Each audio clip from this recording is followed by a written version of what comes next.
Perforated peptic ulcer, আজকে 17 নম্বর প্রশ্ন। Perforated peptic ulcer, এখন আমাদের পেপটিক আলসার কোন কোন জায়গায় হয় সেটা আমাদের জানতে হবে। আমাদের এই যে মুখ থেকে মলদ্বার পর্যন্ত যে সিস্টেম, এটার নাম হচ্ছে অ্যালিমেন্টারি সিস্টেম।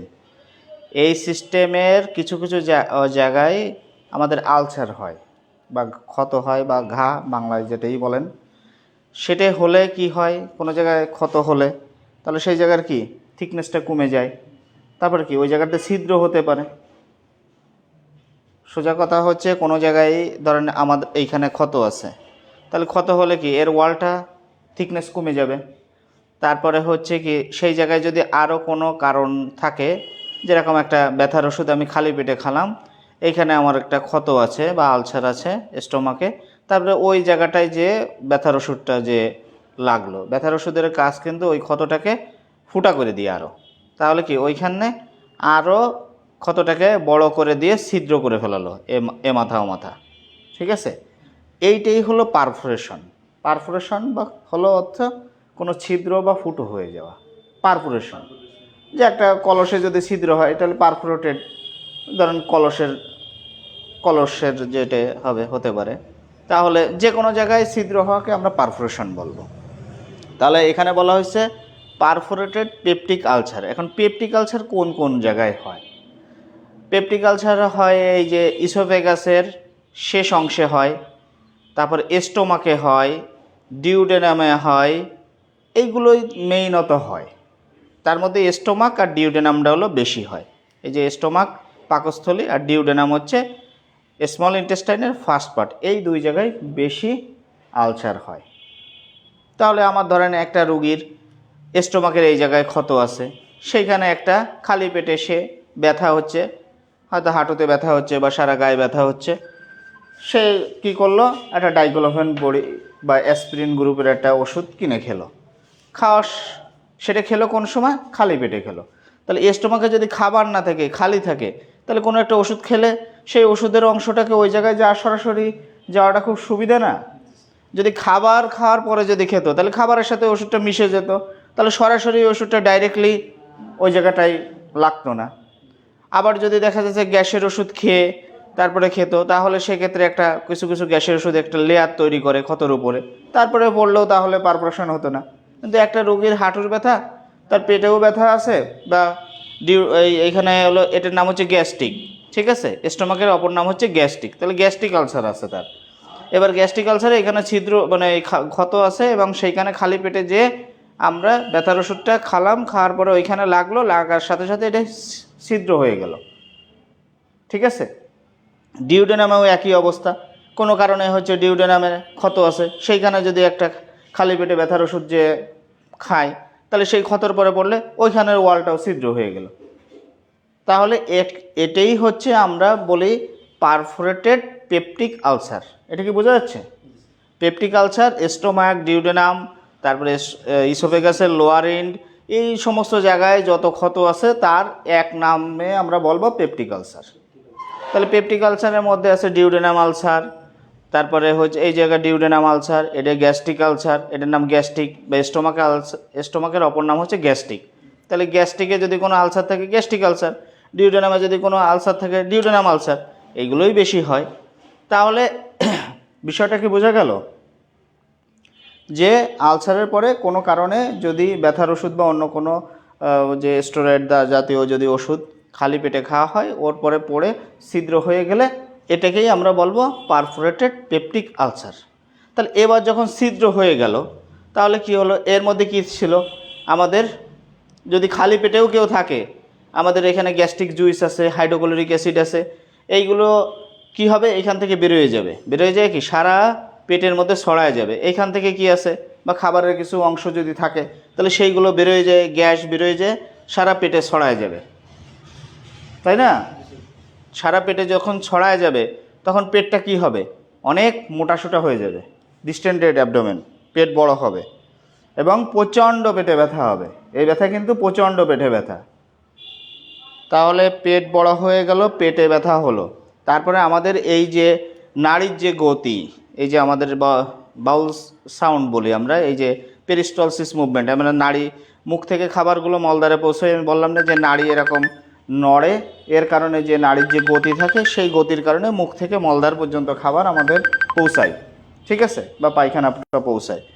তাহলে এইখানে পেরিস্টলসিস মুভমেন্ট স্টপ হয়ে যায়, যার কারণে পেটের ভিতরে কোনো নাড়ির গতি থাকে না বা নাড়ি চলে না, ঠিক আছে। আমরা সাউন্ড স্টেথোস্কোপ দিয়ে যদি পেটে ধরি আমরা পেরিস্টলসিস মুভমেন্ট পাবো না। এই যে পেটের ভিতরে গড়গড় একটা শব্দ হয়, এটা স্টেথোস্কোপ দিয়ে প্রত্যেক মানুষের, ভালো মানুষের পেটে ধরে দেখবেন প্রতি মিনিটে 2 বার 3 বার করে গড়গড় করে শব্দ হচ্ছে, ঠিক আছে। এটাকে বলা হয় পেরিস্টলসিস মুভমেন্ট, তার মানে নাড়ি নড়তেছে। এই যে নড়লে একটা শব্দ আসে, এই মুভমেন্টটা থাকবে না। 2 নাম্বার কথা হচ্ছে তার বায়ু বাতাস সরবে না। 3 নাম্বার কথা হচ্ছে রুগী শকে চলে যাবে। এই অবস্থা প্রথম দিকে শুরু হবে, তারপরে এই রুগীর যদি চিকিৎসা না করা হয়, কারণ ওই ছিদ্র যদি বন্ধ না করা হয় তাহলে মুখ থেকে যে খাবার খাবে ওই ছিদ্র দিয়ে বের হয়ে যাবে। আবার যে স্টোমাকের ভিতরে যে পাচক রস তৈরি হবে সেগুলো ওইখান থেকে বের হয়ে যাবে। তাহলে কি হবে, যে পেটের ভিতরে সব খাবারের অংশ পাচক রস দিয়ে ভরে যেয়ে একটা বিশ্রী অবস্থা হয়ে যাবে। তাহলে আমরা কি কি লক্ষণ পেলাম? প্রথম লক্ষণ হচ্ছে পেট বড় হবে। 2 নাম্বার হবে পেট শক্ত হয়ে যাবে, পেট হবে বোর্ড লাইক রিজিডিটি, অর্থাৎ হচ্ছে বোর্ডের মতন শক্ত, পেটটা হবে এরকম শক্ত ব্যথার কারণে।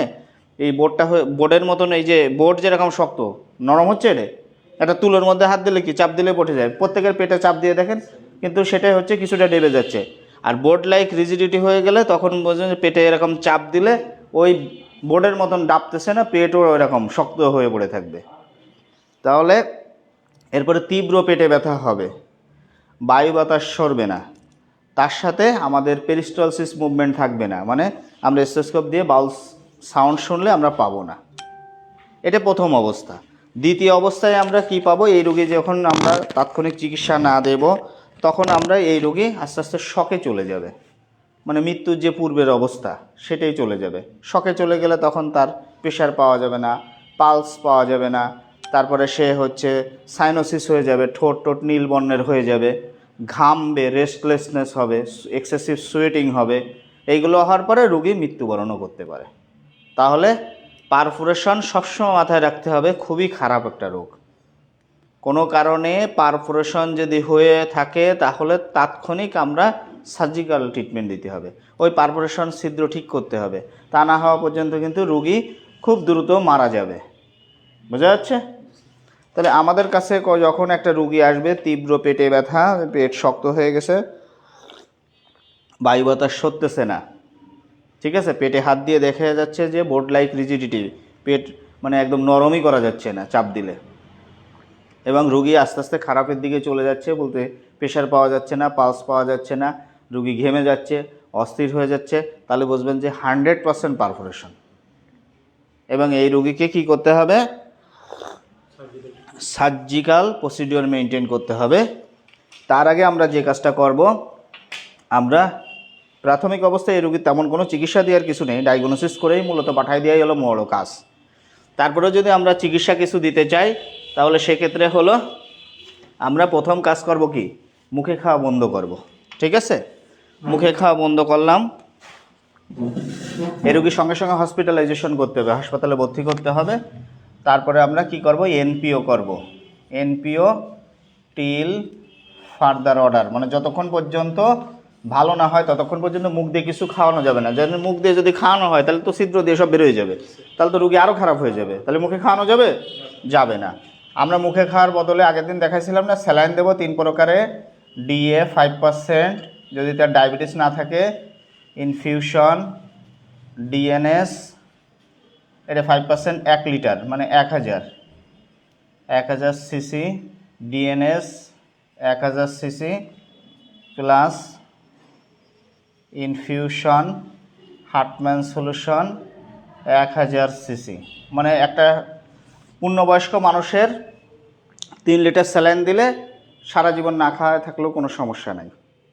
আপনার তার শরীরে যতটুকু গ্লুকোজ প্রত্যেকটা কোষে বেঁচে থাকার জন্য যা লাগে সে পাবে। ঠিক আছে? একটা মানুষ তো সারা জীবন না, জাস্ট 1 সপ্তাহ 2 সপ্তাহ আমরা যদি কোনো সার্জিক্যাল প্রসিডিওর মেনটেন করার জন্য আমাদের না খাওয়া রাখতে হয়, তাহলে সেক্ষেত্রে আমরা এই 3টে স্যালাইন দিয়ে আমরা মনে করলাম যে এই রুগীটাকে কোনো বড় অপারেশন আছে 1 সপ্তাহ 15 দিনও না খাওয়া রাখতে হয়। ঠিক আছে? বা অপারেশনের পরেও আমাদের না খাওয়া রাখতে হয়, আগে পরে দিয়ে অনেক দিনই রাখতে হয়, তখন আমরা এই 3টে স্যালাইন মেনটেন করব। এই স্যালাইনটা 8 ঘন্টা চালাবো, পরেরটা 8 ঘন্টা, পরেরটা 8 ঘন্টা, টোটাল হলো 16 ঘন্টা চালাবো। কতটুক দেব? আইভি বা শিরা পথে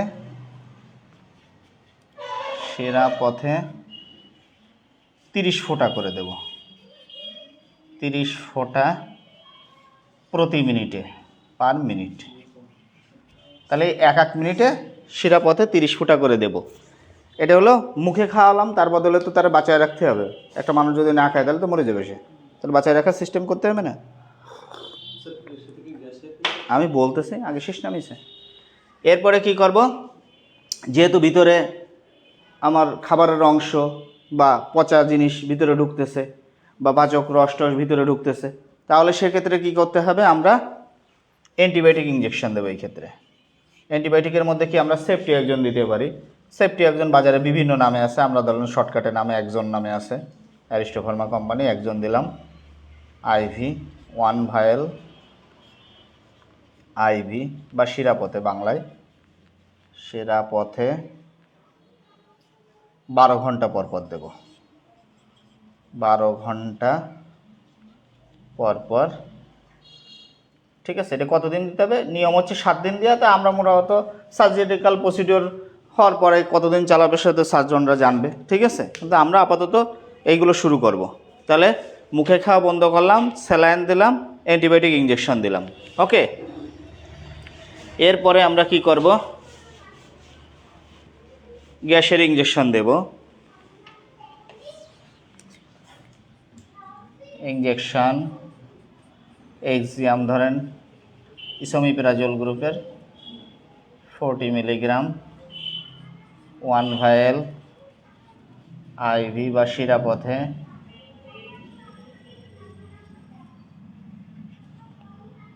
12 ঘন্টা পর পর দেবো। মানে দেখলে 2 বার করে 12 ঘন্টা পর পর দিতে হবে। এটা কতদিন দেবো? যতদিন মুখে না খাওয়া থাকবে। ঠিক আছে? এরপরে কি? রোগের প্রচণ্ড পেটে ব্যথা না? তাহলে পেটে ব্যথা কমার ওষুধ দিতে হবে না? এই ক্ষেত্রে রোগীর প্রেশারের পরে নির্ভর করে। প্রেশার যদি ভালো থাকে তাহলে ন্যালবান নামে পেটে ব্যথার ইঞ্জেকশন আছে, সেন্ট্রাল অ্যাক্টিং ড্রাগ। আর যদি প্রেশার কমে যায় বা প্রেশার ফল করে, যেরকম প্রেশারের সিস্টোলিক প্রেশার হচ্ছে মানে প্রথম যে প্রেশারটা 100 নিচেই নেমে আসে, কারণ এই রোগী তো শকে চলে যাবে, প্রেশার কমে যাবে, তখন কিন্তু ন্যালবান দিলে কিন্তু আরও ফল করবে পেটে ব্যথা কমাতে যেয়ে। ঠিক আছে? সেক্ষেত্রে আমরা ন্যালবান গ্রুপের ওষুধ দেব না, ন্যালবান বা ন্যালবুফিন না গ্রুপের নাম। সেক্ষেত্রে আমরা একটা ভিসারাল জিন দিতে পারি, ভিসেট। কিন্তু এই ব্যথা সাধারণত এই ভিসারাল জিন গ্রুপের ওষুধে কমে না, কারণ এটা সিভিয়ার পেটে ব্যথা হয়, মানে তীব্র পেটে ব্যথা। 1 অ্যাম্পুল আইভি বা শিরাপথে 8 ঘন্টা পর পর দেব।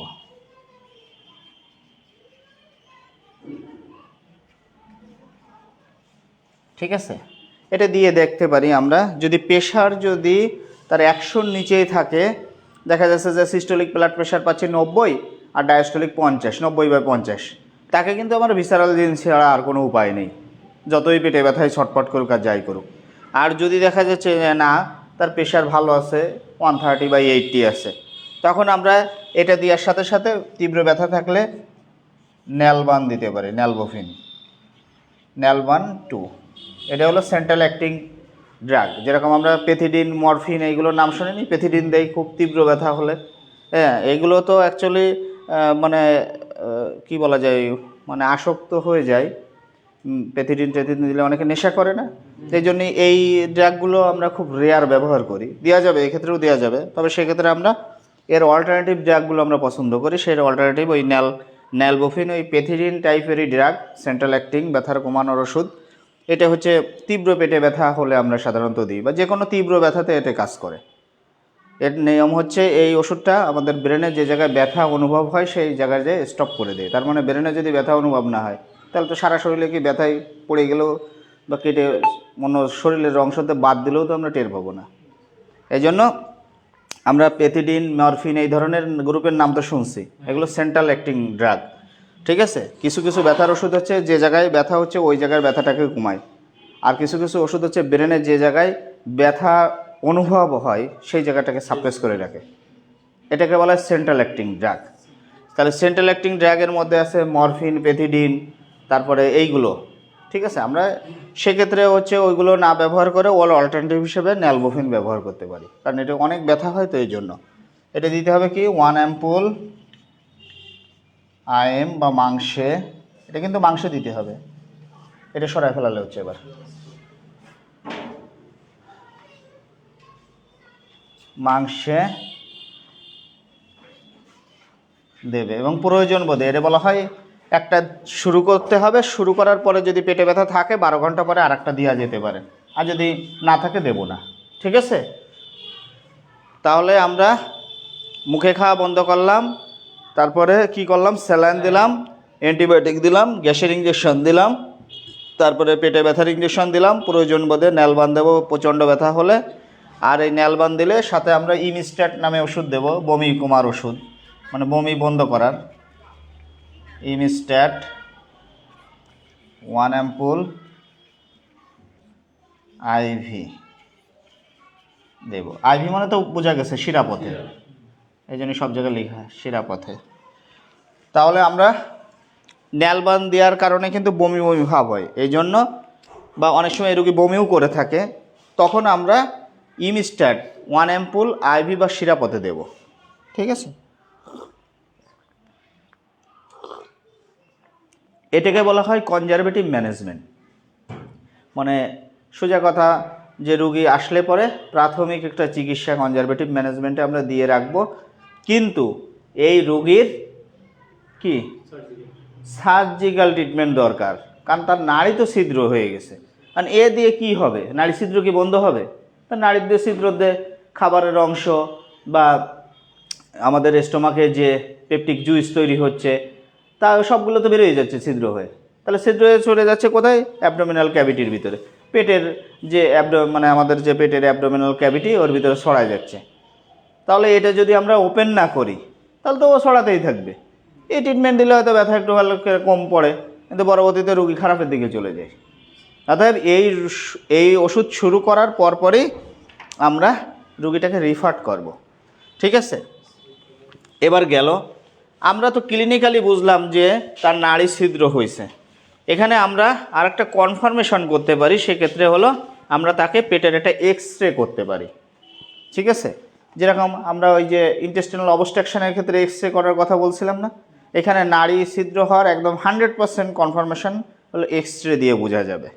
তাহলে আমরা কি এক্স-রে করাবো? এই ধরনের রোগীর চিকিৎসা তো দিলাম, তার আগে আমরা এক্স-রে করে দেখব। ঠিক আছে, এক্স-রেটা হলো প্লেন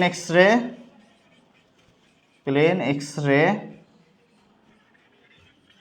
আবার ছবিটা লাগবে না, একটু নিয়ে আসতে হবে না, অ্যাবডোমেন ওই ছবিটা লাগবে না, ইন ইরেক পোর্চার ভিউ, দাঁড়াও একটু, তাহলে এটা দেখতে দাও। তাহলে প্লেন এক্স-রে থাক, একটু পরে লাগবে না ওটা, plain X-ray abdomen in erect posture view. এই ছবিটা হলো আমরা পেটে এরকম রুগীটাকে যার পারফেকশন আছে তাকে দাঁড়ায় আমরা সামনের দিক থেকে একটা ছবি নেব, ছবি নিয়ে পিছনে ফিল্ম থাকবে, ওই ফিল্মের ছবি তুলে ফুটে উঠবে। এবার ছবিতে আমরা কি হলে বুঝবো যে আমরা তার পারফোরেশন হয়েছে? এটা 100% কনফার্মেশন কিন্তু প্লেন এক্স-রে অ্যাবডোমেন করলেই বোঝা যাবে যে তার পারফোরেশন হয়েছে। আমার হয়তো অনেক সময় অনেক রুগী পেট শক্ত করে রাখতে পারে, হাত দিয়ে দেখলাম পেট শক্ত, তার মানে তো পারফোরেশন হয়ে গেল। আবার দেখা যাচ্ছে যে না, পেটে প্রচণ্ড ব্যথা কিন্তু পেট চাপ দিচ্ছি নরম আছে, সবসময় যে বই পুস্তকের সাথে মিলে তা না। অনেক সময় দেখা যাচ্ছে পেট নরম আছে, প্রচণ্ড তীব্র পেটে ব্যথা, প্লেন এক্স-রে অ্যাবডোমেন দিয়ে দেখলাম যে পারফোরেশন হয়ে গেছে। আবার দেখা যাচ্ছে যে পেট শক্ত আছে বাট ব্যথাও আছে, কিন্তু এক্স-রেতে আমি কোনো পারফোরেশনের চিহ্ন পাচ্ছি না। বোঝা যাচ্ছে কথা? এটা হলো 100% কনফার্মেশন করতে গেলে তাহলে আপনাকে পরীক্ষা করাতে হবে, এটা এক্স-রে করায় দেখতে হবে। এক্স-রেটা কি? এটা হচ্ছে একটা পেট, তাহলে পেটটাকে আমরা ছবি তুলে দেখব। তাহলে ছবি তুলে দেখলে এইখানে হচ্ছে এই ধরনের একটা ফিল্ম, এই ফিল্মের ছবি উঠালাম।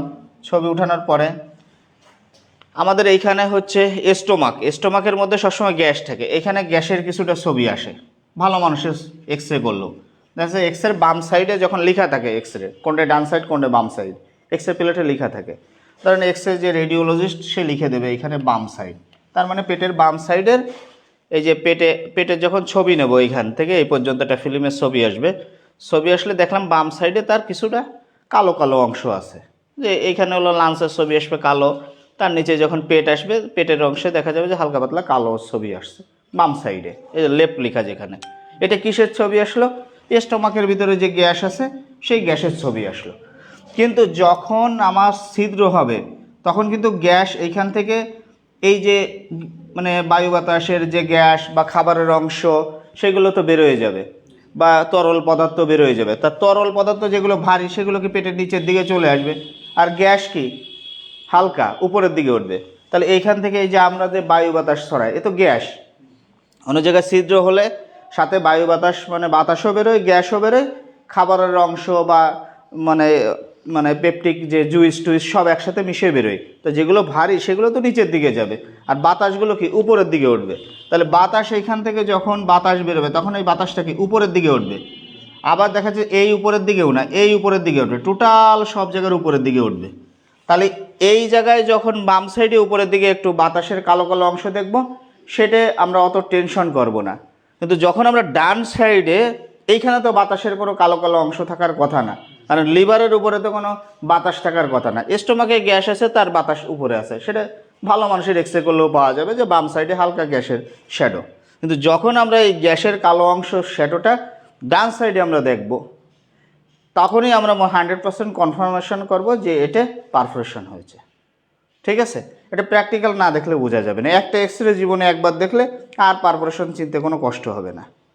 বোঝা যাচ্ছে? এক্স রে প্লেটের বাম পাশের সাথে সাথে যখন ডান পাশেও দেখবো কালো একটা শ্যাডো আছে ডায়াফ্রামের নিচে, এটার নাম হচ্ছে ডায়াফ্রাম। ডায়াফ্রামের দিয়ে আমরা ভাগ করি না যে এইটা হলো পেটের অংশ আর এটা হলো বুকের অংশ। এই ডায়াফ্রামের নিচেই যদি বাম সাইডের সাথে ডান সাইডেও যদি কালো কালো একটা শ্যাডো থাকে তখনই আমরা 100% কনফার্মেশন হয়ে যায় তার পারফোরেশন হয়েছে। বোঝা যাচ্ছে? তাহলে প্রথমে রোগীর লক্ষণ দেখব, তারপরে আমরা মনে মনে একটা ঠিক করব যে না আমরা কি হতে পারে, তারপরে এক্স রে দেবো, এক্স রেতে পারফোরেশন হলে আমরা এই ধরনের চিকিৎসা দেব। এবার চিকিৎসা দেওয়ার পরে আমরা এদের কনজারভেটিভ ম্যানেজমেন্ট দেওয়ার পরপরই আমরা তাকে রিফার করে দেব কোথায়, যে সমস্ত জায়গায় সার্জিক্যাল মানে পেটে ওপেন করে সার্জন যেখানে থাকে ওনারা কি করবে, ওনারা পেট কাটবে, কোন জায়গায় পারফোরেশন হয়েছে সেই জায়গায় ডায়াগনোসিস করবে এবং ওই জায়গাটা পারফোরেশনটাকে বন্ধ করবে। আর পেটের ভিতরে যে খাবারগুলো চলে গেছে বা ওই যে পাচক রস টস গেছে এইগুলো সব পরিষ্কার করবে। তাহলে প্রথম হলো ওপেন করবা, তারপরে সবগুলো পরিষ্কার করবে, কারণ এই যে খাবারের যে অংশগুলো ছড়াই গেছে পেটের ভিতরে ওগুলোকে থাকলে তো পচে যাবে সব। তাহলে ওইগুলো পায়খানা টাইখানা খাবারের খারাপ অংশ সেগুলোকে পরিষ্কার করে ফেলাতে হবে না, এটা বলা সার্জিক্যাল টয়লেটিং করা। ঠিক আছে, ওপেন করা, সার্জিক্যাল টয়লেটিং করা, পারফোরেশন রিপেয়ার করা, তারপর আবার বন্ধ করে ক্লোজ করে তারপরে ঠিক করা। ঠিক আছে, এবং এটাই খুব ইনস্ট্যান্টলি করতে হয়। পারফোরেশনের রুগী খুব দ্রুত পেট ওপেন করতে হয়, নাহলে কিন্তু রুগী মারা যায়, কিন্তু খুব দ্রুত মারা যায়। ঠিক আছে, এই জন্য এটা শনাক্ত করা খুব দরকার। বিশেষ করে গ্রামে যদি একটা রুগী দেখতে হয়, পেটে ব্যথার রুগী আগে দেখলে মনে করতে হবে পারফোরেশন হয়েছে কিনা। বোঝা যাচ্ছে? যদি আমি ইনকেস একটা পারফোরেশন মিস করে রেখে আসি, কী হলো আমার পেটে ব্যথা, তীব্র পেটে ব্যথা হচ্ছে, অমুক ভাইর একটু চলেন দিয়ে দেখে আসি, গ্রামের ডাক্তার হিসেবে দেখতে গেলাম, মনে হলো পেটটা একটু হালকা শক্ত, আবার পেটেও অনেক ব্যথা, আমরা একটু কী করলাম, একটা স্যালাইন ঝুলালাম, এই যে চিকিৎসা যা আছে দিয়ে রেখে আসলাম। রেখে আসার পরে বললাম যে পেটে ব্যথা এই ভেসারালজিন বা ন্যালবান টালবান দিলে একটু কমছে, ঠিক আছে আমি পরের বার আবার এসে দেখলে আর একটু ইঞ্জেকশন টান দিলে কমে যাবে না। ব্যথার ইঞ্জেকশন দিলে তো কমবেই, কিন্তু এটা কি চিকিৎসা? হ্যাঁ, এটা চিকিৎসা না। চিকিৎসা হলো কি ওই রোগীকে দ্রুত সার্জিক্যাল প্রসিডিওরে পাঠিয়ে দেওয়া। যদি পারা যায় আমাদের এই উপজেলা হেলথ কমপ্লেক্সগুলোতেও হয় না সার্জারি, মেডিকেল কলেজগুলোতে দ্রুত পাঠিয়ে দেওয়া। আমরা যদি রোগ ফিল্ডের থেকেও ধরতে পারি তাহলে আমরা সরাসরি উপজেলাও পাঠাবো না, সরাসরি পাঠাবো আমরা মেডিকেল কলেজে। তাহলে হবে কি, রোগীর টাইম কিল হবে না।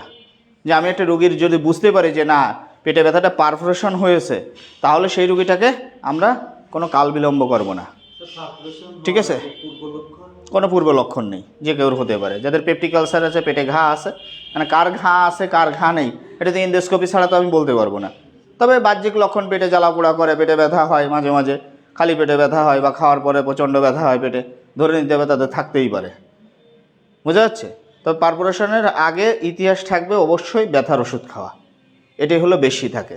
90% কেস হলো, অনেক সময় হতেও পারে অন্য কারণে, তবে বেশিরভাগই 90% কেসে দেখা যাচ্ছে ব্যথার ওষুধ খাওয়ার। তাও ডাইক্লোফেন গ্রুপ, স্টেরয়েড গ্রুপ, যেরকম পেডনিসলন, মিথাইলপেডনিসলন, এই সমস্ত বা মানে ব্যথার ওষুধ এনএসএআইডি গ্রুপ, স্টেরয়েড গ্রুপ, এইগুলোতেই হলো পারফোরেশন করে। বোঝা যাচ্ছে? এনএসএআইডি গ্রুপের মধ্যে আছে অ্যাসপিরিন আছে, ডাইক্লোফেন আছে, ইন্ডোমেথাসিন আছে। তারপরে এইগুলো খুব খারাপ ওষুধ, এগুলো যে কোনো মতে ঘাড় কাছাকাছি যদি খালি পেটে পড়ে যায় সঙ্গে সঙ্গে পারফোরেশন করে ফেলাবে। ঠিক আছে, এই জন্য এই সমস্ত ওষুধ দিতে গেলে আমরা লিখি না যে ডাইক্লোফেন 50 মিলিগ্রাম সকালে একটা রাত্রে একটা, খাওয়ার মাঝখানে, আর না হলে খাওয়ার পরে খাবেন। বোঝা যাচ্ছে? এই কথার অর্থ কি, আমরা খাবারের মধ্যে যদি ওই ওষুধটা যদি মিশে যায় তাহলে কি সরাসরি কি ওই ঘাড় পরে পড়ার সুযোগ আছে? হ্যাঁ, না। তাহলে অবশ্যই এই সমস্ত ওষুধ খাওয়ার আগে বলে নিতে হবে রোগীকে, আপনি খাওয়ার মাঝখানে আর না হলে খাওয়ার পরে অবশ্যই খাবেন। আর পারতপক্ষে এগুলো অ্যাভয়েড করা সবচেয়ে ভালো। ওই যে 2 টাকার আচারে না আটানার বড়ি কিনে পরবর্তীতে জান খোয়ানোর অবস্থা হয়। বোঝা যাচ্ছে? যে একটু হাঁটুর ব্যথার জন্য ডাইক্লোফেন বড়ি 50 পয়সার বড়ি, কিন্তু ও যে মানুষের মৃত্যুর কারণও হতে পারে, সেটার নামই পারফোরেশন। বোঝা যাচ্ছে? এই তাহলে আমরা এই সবই ডাইক্লোফেন গোষ্ঠী সব একই।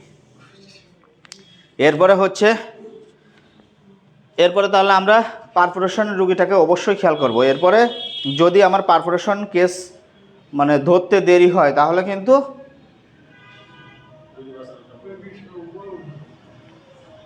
টুপি মাথায় দিয়ে জানাজা পড়ার জন্য ব্যস্ত হতে হবে, আর না হলে শ্মশানে যাওয়ার জন্য। ঠিক আছে, এই জন্য পারফোরেশন কেসটাকে আমরা সঙ্গে সঙ্গে ডিটেক্ট করে অবশ্যই সেই রুগীর সার্জিক্যাল প্রসিডিওরের জন্য পাঠাতে হবে, নাহলে কিন্তু রুগী খুব দ্রুত মারা যাবে। ঠিক আছে, বাড়ি এসে ইঞ্জেকশন দিয়ে ব্যথা কমে গেছে শুনেই আনন্দ করতে করতে চলে আসা যাবে না, সেই রুগীকে জায়গা মতো জায়গায় পাঠাতে হবে। আর না পাঠালে পরের বার ইঞ্জেকশন দেওয়ার আগে শোনা যাবে যে ডাক্তার সাহেব আসেন, চলেন। ঠিক আছে, ঠিক আছে, বন্ধ করে।